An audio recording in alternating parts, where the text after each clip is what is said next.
हाँ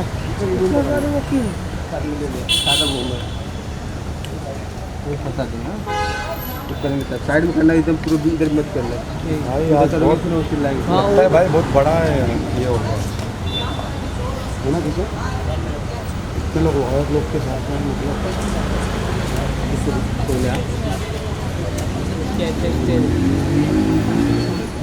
wait wait recently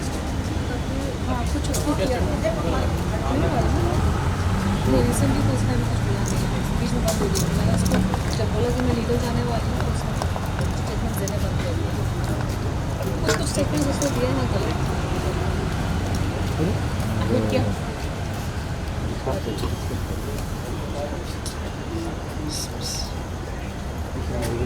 चलो चलो बाइट बाइट आ जाओ मैम यहाँ पे। आइए मैम, साइड में आ जाओ। चलो तनुश्री मैम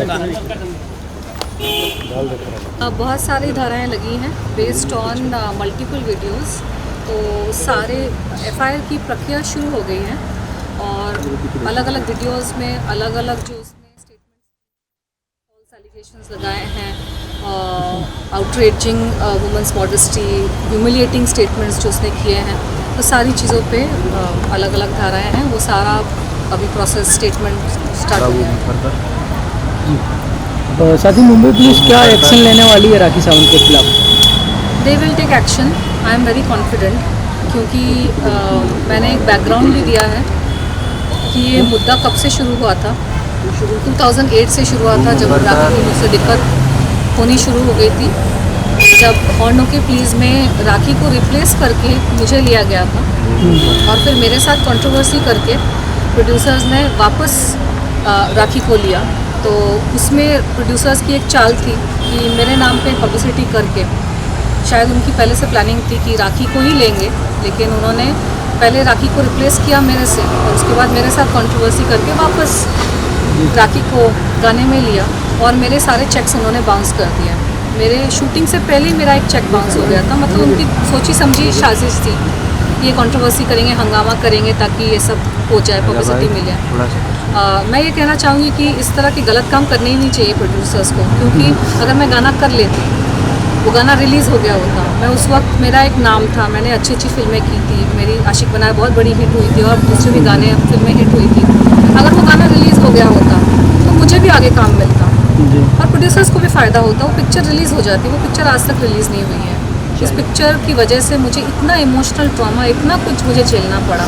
उन्होंने अगर वो कंट्रोवर्सी नहीं करी होती, शॉर्टकट का काम नहीं किया होता कि कंट्रोवर्सी करके तनुश्री दत्ता के ऊपर हम ज़ोर ज़बरदस्ती करके प्रॉब्लम्स क्रिएट करके किसी भी लड़की को अगर आप इस तरह से ट्रीट करोगे, तो कोई भी एक ईमानदार जो इंसान होता है, सेल्फ रिस्पेक्टिंग इंसान होता है, रिटेलिएट करेगा ही।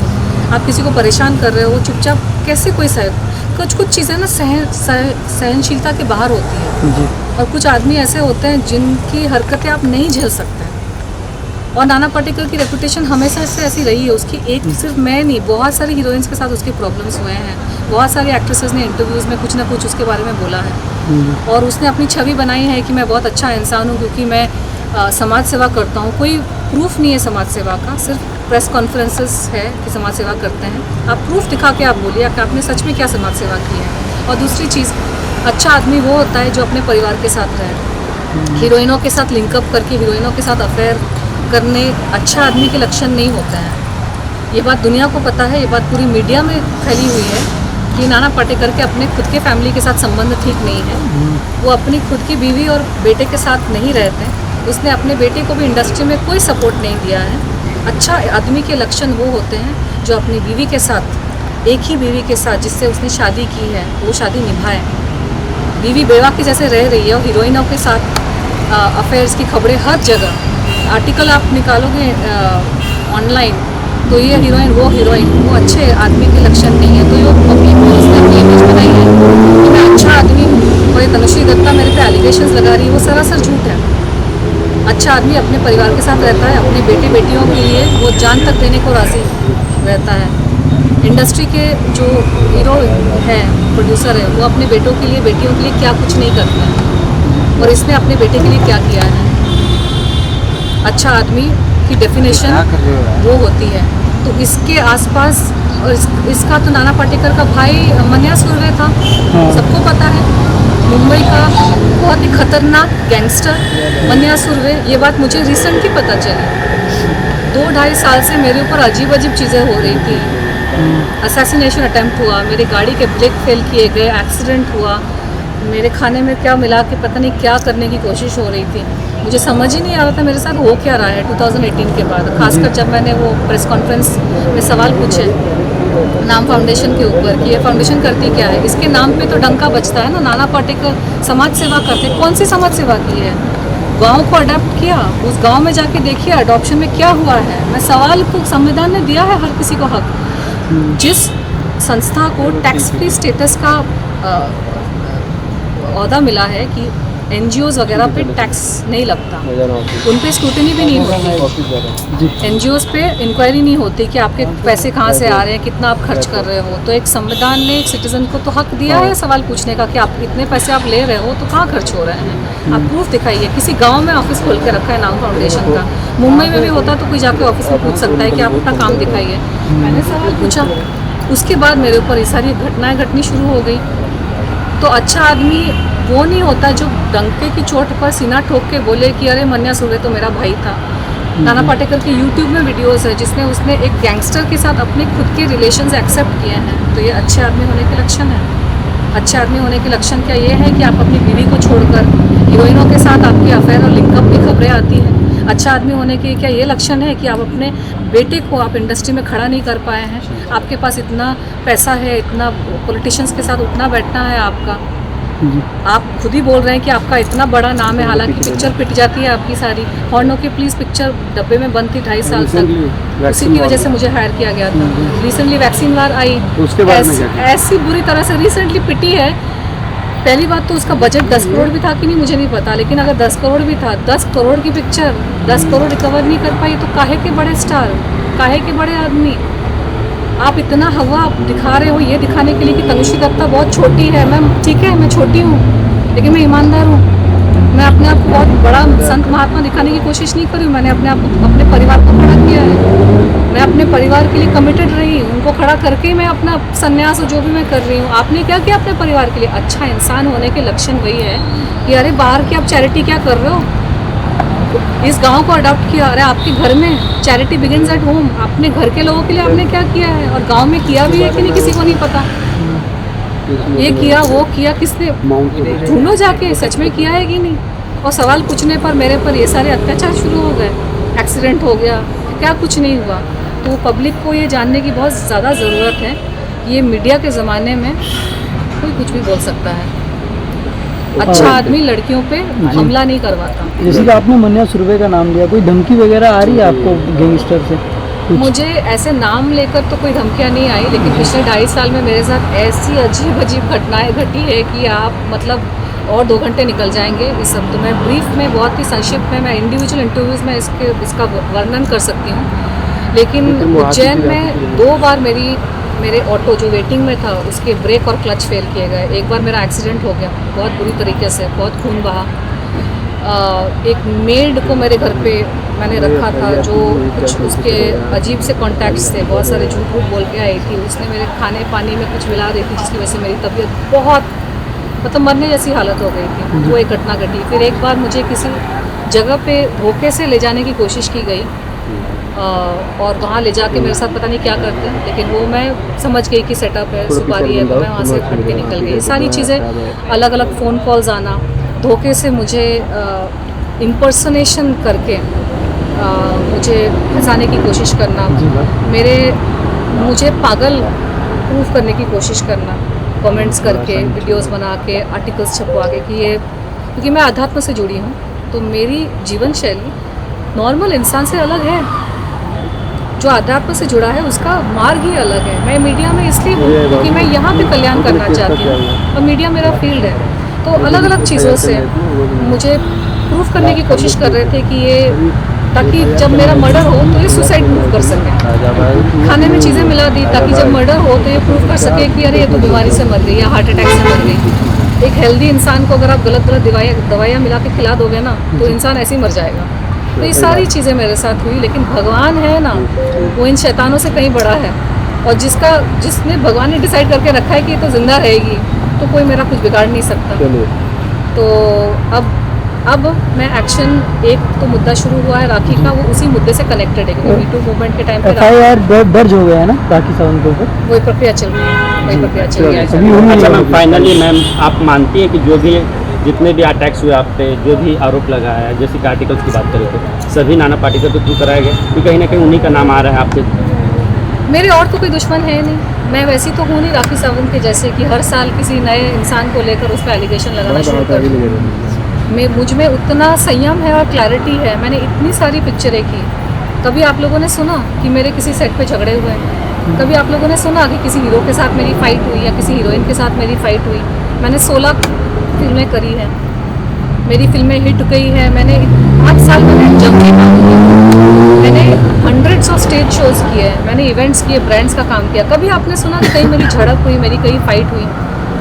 मुझे जहाँ पे जिससे साथ तकलीफ हुई, मैं तो उसी मुद्दे पे आज भी अड़ी हूँ। मैं हर रोज़ हर साल नए नए लोगों के ऊपर एलिगेशन तो लगाती नहीं हूँ। मैं ईमानदारी से काम करती हूँ चुपचाप। जिन लोगों ने मेरे साथ काम किया है, अच्छे से काम किया, आप उनसे जाकर पूछो मेरी रेपुटेशन कितनी अच्छी है।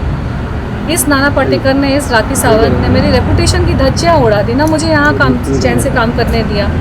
अमेरिका में भी जाके मुझे कामकाज को लेकर बहुत तकलीफें हुई। अलग अलग झूठे झूठे एलिगेशंस लगाए, पर्सनल लाइफ पे अटैक किए, झूठे एलिगेशंस लगाए, शादी वादी की चीज़ें मेरी स्पॉइल हो गई। तो ये शैतानी लोग हैं, इनकी शैतानी प्रवृत्ति है। इनको झूठ के बेसिस पर अपना साम्राज्य चलाना है और उनको ये भी पसंद नहीं है कि कोई उनको आईना दिखाए। ये प्रताड़ित करेंगे सामने वाले को और चाहेंगे कि सामने वाला प्रताड़ित हो जाए और चुपचाप सह ले। अरे भाई क्यों सहे?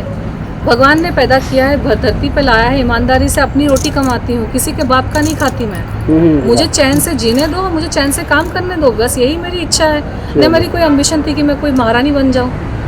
परेशान भी करेंगे, कंप्लेन भी मत करो, कुछ बोलो भी मत। क्या है यार, क्या हो रहा है यहाँ पे?